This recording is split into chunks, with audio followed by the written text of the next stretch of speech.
জাতীয় রাজনীতিতে ঐক্য না থাকলেও সিলেটে পাথর লুটে নেতাদের মধ্যে রয়েছে সর্বদলীয় ঐক্য।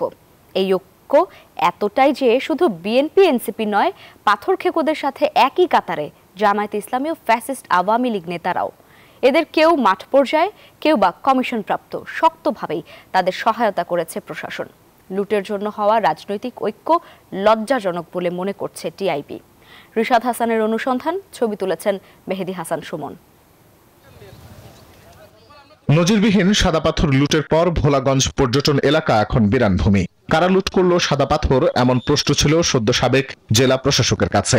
এখানে স্থানীয় লোকজন কিছু পরিমাণে জড়িত আছে, কিছু স্বার্থান্বেষী মহল রয়েছে, কিছু কুচক্রী লোক রয়েছে, যারা সবসময় এই জিনিসটাকে অবৈধভাবে ব্যবহার করতে অভ্যস্ত, তারা বড়ভাবে গেইন না হইতে চায়। তবে মাঠ পর্যায়ের অভিজ্ঞতা একেবারে ভিন্ন। মূলত 3টি ধাপে চুরি হয়েছে ভোলাগঞ্জের সাদা পাথর। মাঠ পর্যায়ে চুরি, ক্রাশার মিলে পাথর লুকোনো, এই 2টি ধাপে সহায়তা করেছে রাজনৈতিক নেতারা। আর পুরো প্রক্রিয়ায় উদাসীন থেকে শেষ ধাপে সিলেট থেকে দেশের বিভিন্ন প্রান্তে পাথর পৌঁছতে সহায়তা করেছে প্রশাসন। সিলেট কোম্পানিগঞ্জের স্টোন ক্রাশার মিল এলাকা, এখানে সাদা পাথরের ছবি তোলা নিষেধ। অলিখিত এই নিয়মের ব্যতিক্রম হলেই পড়তে হবে রোশানলে।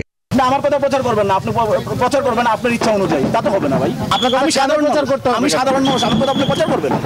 দিন চুক্তিতে শ্রমিকরা কাজ করেন ভোলাগঞ্জের সাদা পাথর এলাকায়।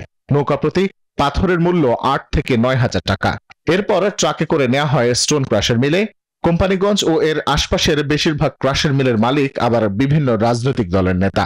প্রশাসনের সহযোগিতায় লেবাররা বাকি শ্রমিক যারা আছে তারা পাথরটা সংগ্রহ করে। প্রশাসন সুযোগ দিচ্ছে, যদি প্রশাসন সুযোগ ওদেরকে দিত না তাহলে এই পাথরগুলো এখানে আসতে পারতো না। দুদকের তালিকায় এই সিন্ডিকেটে বিএনপির 20 জন, ফ্যাসিস্ট আওয়ামী লীগের 13 জন, জামায়াত ও এনসিপির 2 জন সহ রয়েছে আরো 11 জন যারা নির্দলীয়।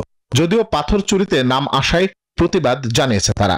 এটা জামায়াতের ভাবমর্যাদা এবং জামায়াত নেতৃবৃন্দকে কলুষিত করার জন্য এটা পরিকল্পিতভাবে এটা করা হয়েছে। ধরনের অসত্য বিভ্রান্তিকর তথ্য যারা দিচ্ছেন অথবা পরিবেশন করছেন, এটি কিন্তু প্রমাণ তাদেরকে করতে হবে। এই মিডিয়া ট্রায়াল আমাদের জন্য, সমাজের জন্য ক্ষতিকর।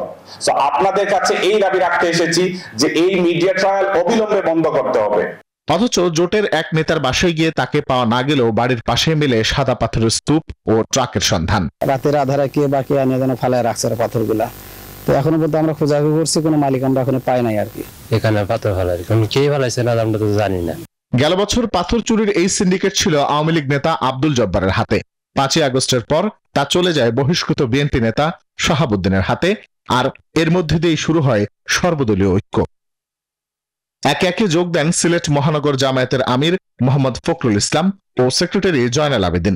সেই সাথে জেলা জাতীয় নাগরিক পার্টির প্রধান সমন্বয়কারী নাজিমুদ্দিন ও মহানগর প্রধান সমন্বয়কারী খায়রুল ইসলামের জড়িত থাকার প্রমাণ পেয়েছে দুদক এনফোর্সমেন্ট টিম। তাদের বিষয়ে প্রকাশ্য অনুসন্ধানের সুপারিশ করে প্রতিবেদন দাখিল করা হয়েছে। এই বিষয়ে কমিশন কর্তৃক যে সিদ্ধান্ত গৃহীত হবে সেটা শীঘ্রই আপনাদেরকে অবহিত করা হবে। আর লুটের চক্রকে আশ্রয় প্রশ্রয় দাতা থানার ওসি, উপজেলা প্রশাসন, এমনকি বিজিবির কোম্পানি কমান্ডার।